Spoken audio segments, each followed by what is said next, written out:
നവകേരള സദസ്സ് ഒരു മാസം പിന്നിടുന്നു. നവംബർ 18-ാം തീയതിയാണ് കാസർഗോഡ് മഞ്ചേശ്വരത്ത് നിന്ന് നവകേരള സദസ്സ് ഔദ്യോഗികമായി ഉദ്ഘാടനം ചെയ്യുന്നത്.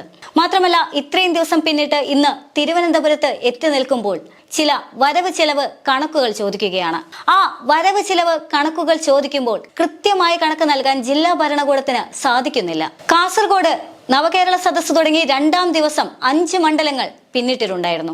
ആ 5 മണ്ഡലങ്ങളിൽ തദ്ദേശ സ്വയംഭരണ സ്ഥാപനങ്ങൾ എത്ര രൂപയാണ് ചെലവഴിച്ചത് എന്ന കണക്കായിരുന്നു ചോദിച്ചത്. എന്നാൽ ആ കണക്ക് കൃത്യമായി നൽകാൻ അവർക്ക് സാധിച്ചില്ല എന്നുള്ളതാണ്. അതിനുള്ള കൃത്യമായ കണക്ക് തങ്ങളുടെ പക്കലില്ല എന്നായിരുന്നു ജില്ലാ ഭരണകൂടത്തിന്റെ വാദം. മാത്രമല്ല, സർക്കാരിൽ നിന്നും നവകേരള സദസ്സുമായി ബന്ധപ്പെട്ട് യാതൊരു തരത്തിലുള്ള ഫണ്ടിങ്ങും ഇല്ല എന്നുള്ളതാണ് പ്രഥമ വിവരം. അങ്ങനെയെങ്കിൽ നവകേരള സദസ്സിൽ വരുന്ന തുക എന്ന് പറയുന്നത് സംഭാവനകളും അതുപോലെ തന്നെ ഇത്തരത്തിലുള്ള കേന്ദ്രങ്ങളിൽ നിന്നുള്ള ഫണ്ടുമാണ്. പക്ഷേ എവിടെ പോയി ആ ഫണ്ടെല്ലാം? എവിടെ പോയി ആ കണക്കുകളെല്ലാം?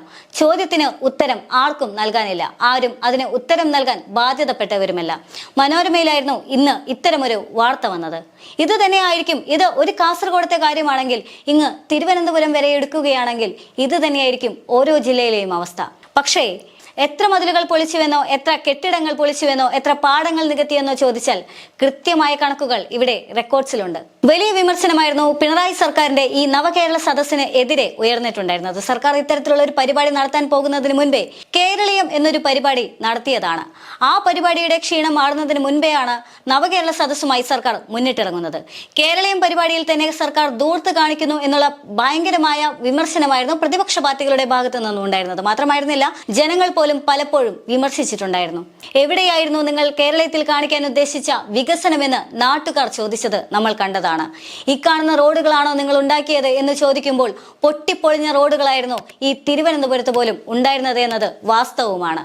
അതേസമയം തന്നെയാണ് കുറച്ച് ദിവസങ്ങൾ മാത്രം പിന്നിടുമ്പോൾ നവകേരള സദസ്സിന് ഒരുങ്ങുന്നതും. എന്നാൽ ഈ നവകേരള സദസ്സിൽ സർക്കാരിന്റെ, അതായത് ഭരണകൂടത്തിന്റെ വികസനത്തെയും ഉയർച്ചയെയും എല്ലാം തന്നെ ജനങ്ങളിലേക്ക് എത്തിക്കുക എന്നതാണ് ലക്ഷ്യമായിരുന്നത്. മാത്രമല്ല, ചില പരാതികളും സ്വീകരിച്ചിരുന്നു.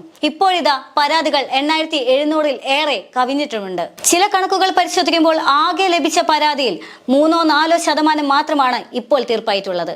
എന്നാൽ സർക്കാർ അനുവദിച്ചിട്ടുള്ളത് 2 ആഴ്ചയാണ്.